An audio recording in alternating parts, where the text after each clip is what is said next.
I majored in fine arts and philosophy in college, two incredibly useful careers, and went into commercial art right after college because fine arts was not going to make it. I worked in corporate America for many, many years, usually with something to do with art.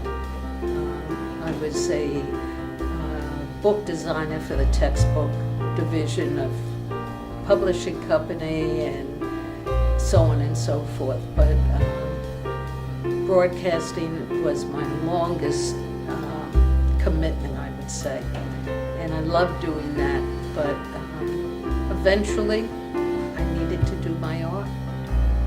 Now, when you were a little kid, did you know then you wanted to be an artist? Always. Always? Always. It was my go-to calming. It was what I always wanted to do. And of course, like most people, I was told you'll never make a living at that.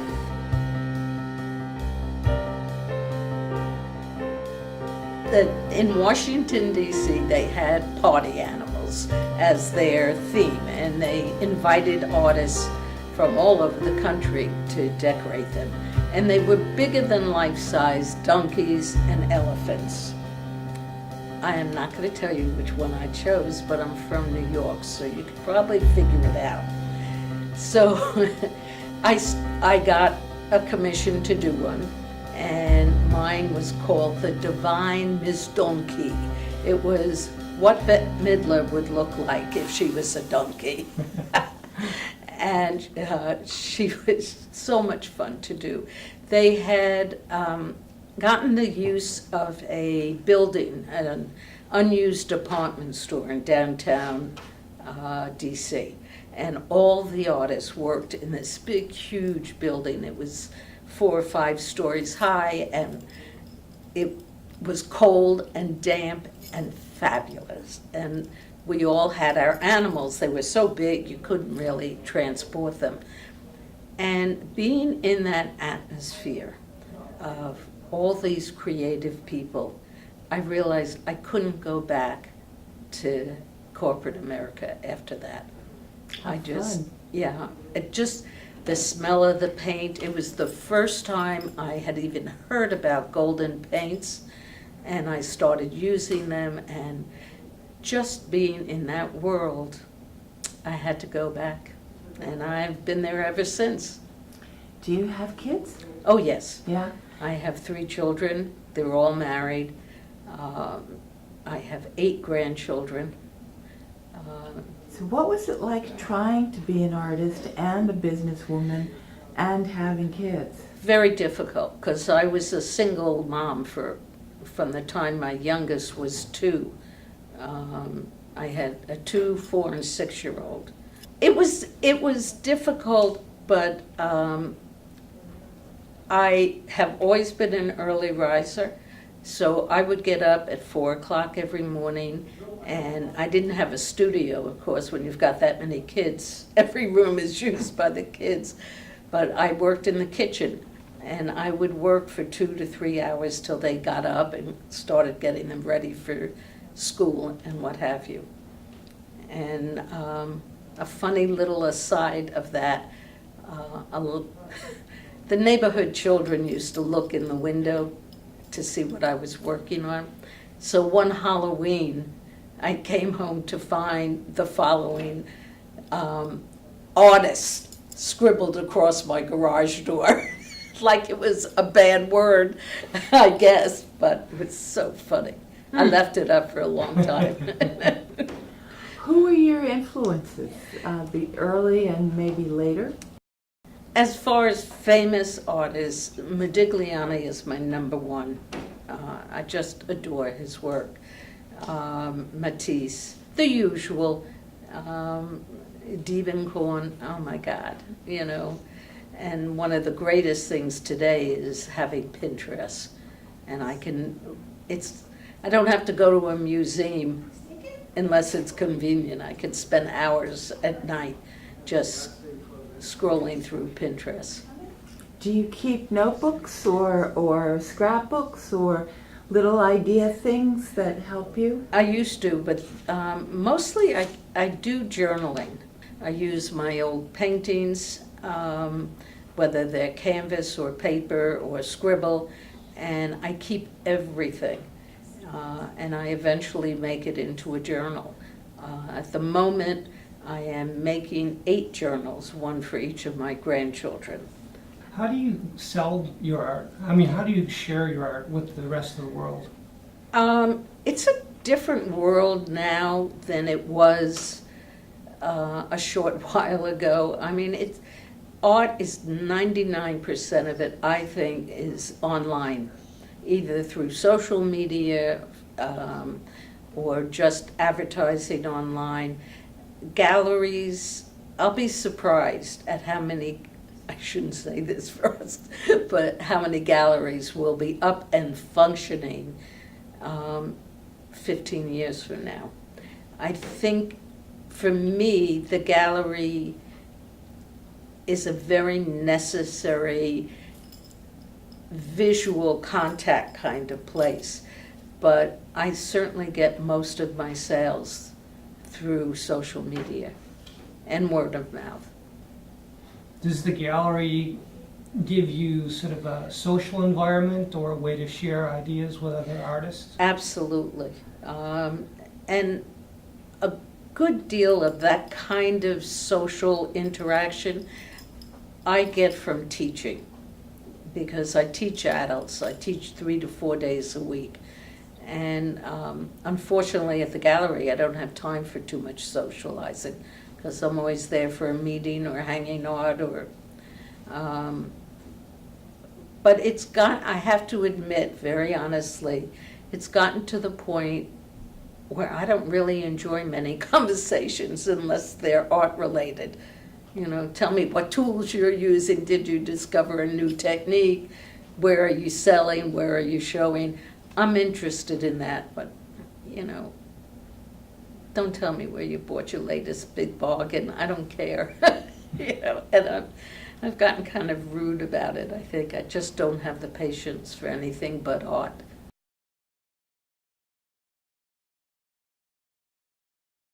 I am definitely an intuitive painter.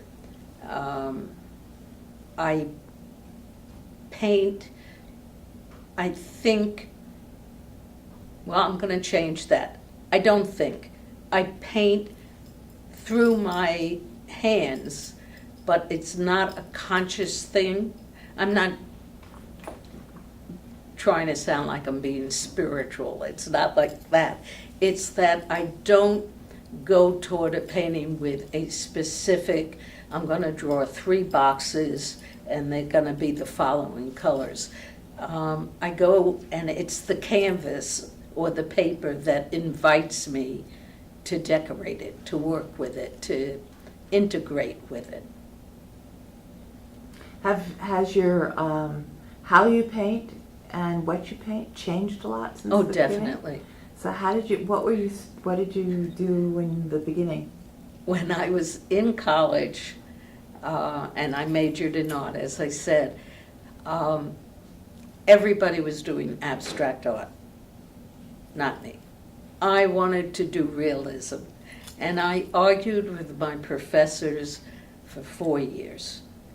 No, I don't want to do that. Well, at least learn it. No, I don't like it. I want to do this. And now abstract art is what I do, or interpretive art, whatever you want to call it, but certainly not realism, which is far too restrictive for me. The first medium that really attracted me was watercolor, but again, it was too restrictive. There were too many rules. You can't use white, you have to use this color, you can't use opaque colors. And it's a much freer world now for artists. You can use whatever's around and make it work. And I love that. Are you more into the process or the final product? Aren't they both the same?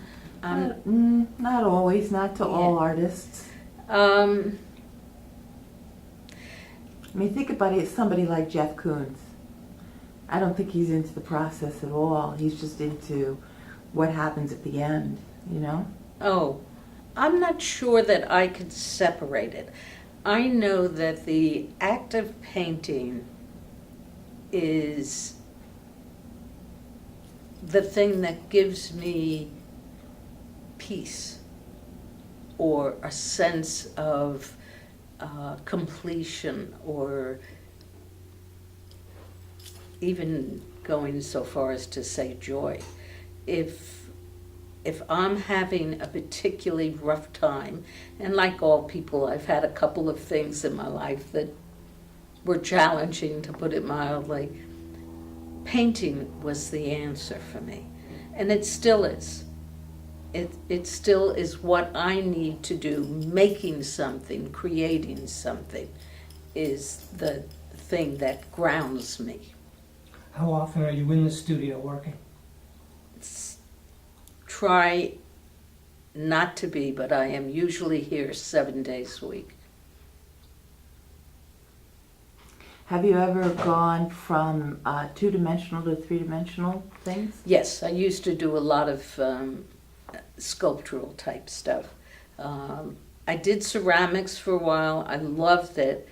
I hated the fact that when I finished creating something, I had to turn it over to a kiln, and that all kinds of things could happen to it in that kiln. It could blow up, it could crack, it could turn a different color than I expected. So I had to give up on that. It was too much control that I had to give up. So I've done a lot of sculptural mosaics. I love it. But the older I get, the more I try to simplify my life to make it easier for me. I love working on large canvases, but lifting a 60-inch canvas is difficult. Cutting a frame for it, those things get harder and harder. And I also have to make a decision. There are only so many hours in the day. So I have to decide how I want to spend those hours. Do I want to cut a frame, or do I want to bring it to someone else and let them frame it? And so I make those choices based on my time. Have you ever, I know you teach a lot, but it's mostly adults. Have you ever had like a young apprentice that you've brought along? Other than a couple of grandchildren who really love being in my studio. Actually, one grandchild who is 16, almost 17 now, was here last summer. And I took her all over the place. I took her to plays. We even took the ferry down to Key West. I took her to every restaurant in town. It didn't matter. The last day before she went home, I brought her to my studio. And there she was totally at peace. She was so happy. And she picked out a whole series of paintings and told me when she wanted them, especially one painting that she wanted when she got married and had her first home. And I was just, of course, totally delighted. How interesting. Yeah. That's great.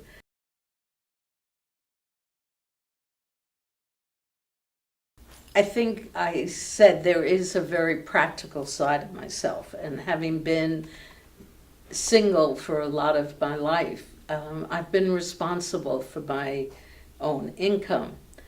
So I know the difference between painting for me and also painting for an audience that's going to pay me money. I mean, how many times has any artist out there heard, but you have to make a living? And going back to my mother telling me I had to get a teaching degree, there is a practical side of me, and I know that florals sell well, but I also know that I'm free to do them my way. They don't have to be a typical flowers stuck in a vase. I did a show a year ago at the gallery that was all florals, and I love doing.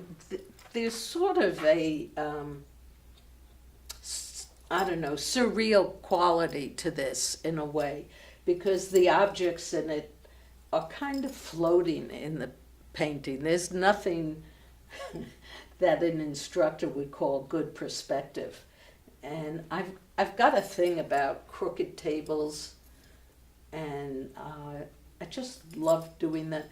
There was 4 or 5 others in this grouping, including one that I put a goldfish bowl in, and it was just so Matisse. You know, it was just stuck back there on a table with a little floating goldfish. Sold immediately. It was the first painting that sold.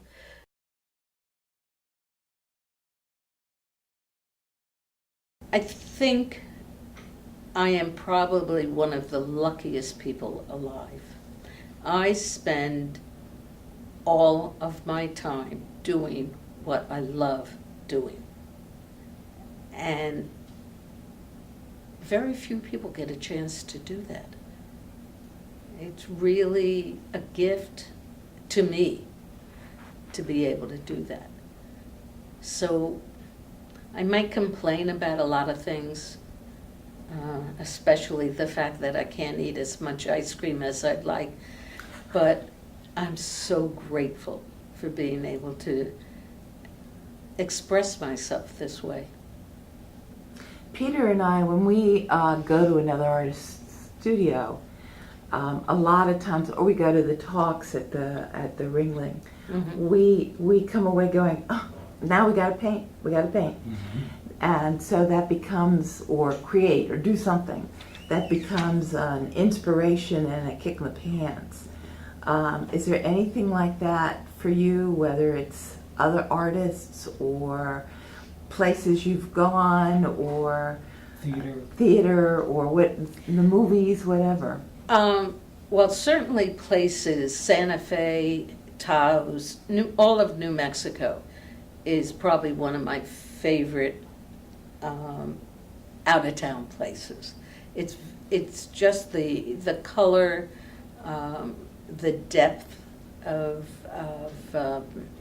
nature there just makes me want to paint 24/7. And I try to go to workshops that are there whenever I can afford it.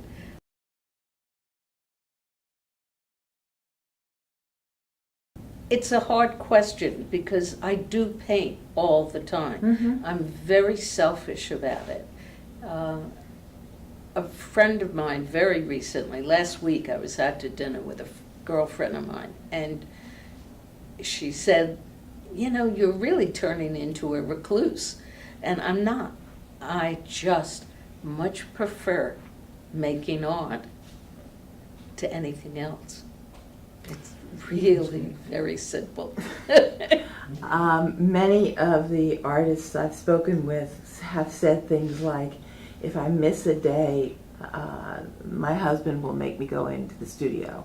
Oh. Because I get very cranky. Or I will go into the studio and just, even if all I'm doing is rearranging the drawers or cleaning up my paintbrushes or whatever it is, I've got to be in there part of the day, or I feel like... Yeah, it's very difficult for me because I do run a business as well as painting. So I try to take at least a half a day a week to do paperwork, computer work, to keep up with my Facebook page and my work at the gallery and this, that, and the other thing. And I feel so deprived after a day of doing that, that I do get that ice cream I want. That's very funny. Talk to us a little bit about the teaching that you do. You know, I never thought that I'd like teaching, and probably part of that was because my mother kept insisting that that's what I should do. And I didn't start teaching till I moved down here. Oh, that's not totally true. I taught one summer up in at a private school with teenagers, and they were I don't know how you describe them, difficult teenagers, teenagers who weren't communicating as well as they could, or who had anger issues or whatever. And I enjoyed it a lot, and that was my first real teaching job. And when I came down here, I got involved with the Art Center, and little by little, I got to know some of the people there, and they asked me if I would teach. And I thought I'd try it. I love teaching. I feel when I teach like I'm a comedian on stage. I get to do a whole routine. And I love it. And I love all the people that I've been teaching. I don't like teaching kids. It's not my thing. Have you ever tried working with the elderly dementia patients? I have. My mother was, this is a number of years ago, and I kind of forgot that I did that, but my mother was in a home, assisted living, and I would go in and do, but it was mostly craft projects. It was, a sewing project, knitting. I've always done crafts, so it would be that type of thing. What I teach here mostly is painting. I keep my classes very small. When I taught at the art centers at Manatee or Sarasota, they were big classes. I'd have 19, 20 students. Here, I really keep, first of all, I have great space here, great light. I keep the classes to 4 to 6 people, and all but one class, they're working more or less independently. I work with them if they've got a specific thing, but it's not like now class will sit down and learn perspective.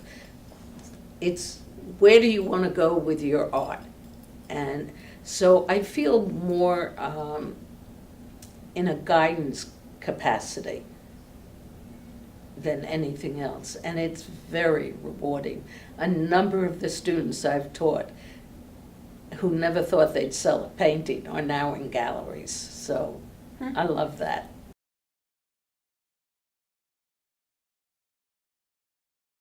Well, I do a lot of bead work.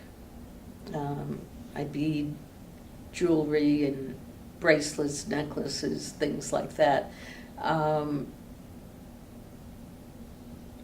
But I used to do a lot more. I used to knit a tremendous amount, or did a lot of hand sewing in my quiet hours when I was home. I don't do any of that now, except some of the beading and a little bit of the mosaics. I love mosaics, but it's too exhausting. I need to really spend my time where it needs to be spent and my energy where it needs to be spent. So you've never incorporated the knitting or the beading or whatever into? Oh, I did in Yeah. the past. Yeah. When I left corporate America, quote unquote, I had a business, Jill Krasner Studios, that was basically, I created products that could be sold wholesale and bought by stores. And I sold to, 200, 300, 400 stores around the country. I was in a lot of catalogs. It was definitely production work, but it was handmade production work. And I liked that, but I wasn't, although I would create the original idea, then I had to teach it to someone, and then I'd have 5 or 6 people who would come and pick up work and work at home and come back and bring it to me. I did close to 30 shows a year, and then I did strictly wholesale, which were 6 shows a year. It's a lot of work. And You pay more money to the employees, to the promotion people of the craft shows. And I loved it because it was fun. It was real. I'd do a show, I'd do the Javits show, the New York gift show, and I'd walk in there, it was like old home week, it was hugs and kisses for everybody. And that was super. But I wasn't creating for me, and I wasn't creating without that constant pressure of earning a living. There were times when I'd go to a show, and on the way there, in my head as I'm driving there, I would add up the bills I had at home. Oh, I had to pay this bill on the electric and the this and the that. And so I'd get a number in my head, and I'd say, I can't stop selling till I get that number. Mm-hmm. And that would be how I went into that craft show. And it was pressure. It's different now. Because you've done that, do you think there's a difference between art and art with a capital A? No. I think to me, it's you're either being creative or you're not. I don't think there's anything wrong about creating for a specific audience. If like I do that floral cell, as long as I'm doing florals that please me, then it's art. It's making art. My license plate says making art because that's what I think I do. I make art. I'm never going to be, a Matisse or a Modigliani or a Picasso. That's not my job in life. But I am doing exactly what makes me happy. And I feel great about it. So, do you have any big projects or ideas in the future that you want to do that you haven't gotten around to yet, or you're thinking about? Yes. How are you going to do them? Yes. I definitely want to work large. One of the reasons I took this place was because of this room with these big blank walls. I wish they were taller, but since I'm so short, it doesn't matter. So, and frankly, I'd like to cover these walls with canvas and paint on them from one end to the other.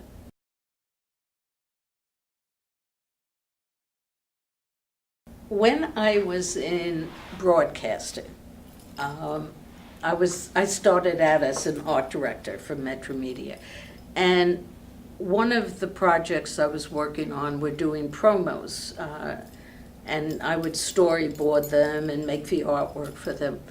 And while I was there, animated or video came into being, and I resented it. I really resent it. That's not art.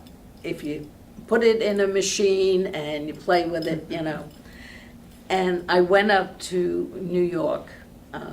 I was married at the time to my second husband, who was also in broadcasting. And we went up together, and I had this promo for the movie from Metro Media called The Flick, and spent the entire 3-day weekend in a dark little room. And in television in those days, a lot was unionized, so you couldn't touch anything. You sat in back of the technicians, and you'd say, make a cut right there. No, not there. There. No, there. And you'd go through this for hours, and it was so frustrating because it was hands off, not hands on. But I probably can't tell you this on air, but this animation, I got it finished. I brought it home. I was so proud of it. And the name of the movie was The Flick. And I brought it back. I had a big meeting with the general manager and the entire sales staff. and I had animated it so that it looked like theater lights going on and on. Unfortunately, there was one thing I didn't see. The flick, F-L-I-C-K, the L and the I were just a wee bit too close together. So without my saying it, you could just imagine what it's, here I had spent 3 days and God knows how much money. And that's what's flashing on the screen. Didn't the guy on the board notice it? None of us noticed it, and I think You're just too close. we were too close to it. But when I showed it in this room full of salesmen and my general manager, they were sitting far away. They could see it, and they just fell apart. I'm sure they did. Oh, I bet. Oh. Wow.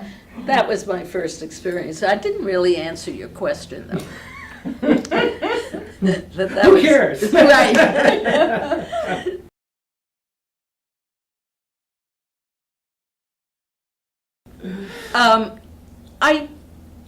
I do have a problem. You know, we have a great local art scene here. It's really excellent. But a lot of the art centers have shows. And they have mixed art, fine art, with photography and digital photography with regular photography.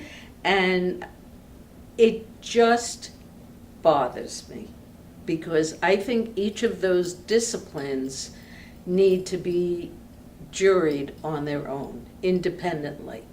I truly don't feel that you can take a fabulous photograph and a fabulous painting and compare them. They're different things. Mm-hmm. And I don't think you can take a fabulous photograph and a digitally enhanced photograph and compare them. And that bothers me.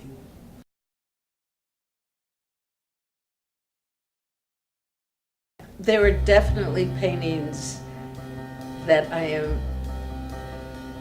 miss the way I miss a family member. Mhm. You know, there are certain paintings, and I have a couple here that I could show you that I love to walk by. Hi, you know? And I remember making it and what it felt like to create it and to get it to where it is. Certainly that's not every painting. But yes, there definitely are paintings that I feel that way. Peter says he definitely wants to be paid, Right. but then he wants to keep the painting. I do occasionally ask for rights to show it Right. from a That's customer. not the same. As far as chic glaze, prints, and all the rest, I think it is so unfair to a buyer that buys an original piece of art, pays a lot of money for it, and then they see prints of it all over the place. So I shouldn't say it's unfair. It's unfair in my mind. I would be pissed if I spent, oh, I just fiddled with the microphone. I would be pissed if I spent good money on a painting and then I saw it in a bin repeated, and I could get it in 4 different sizes for a third, not even, for a quarter of the price.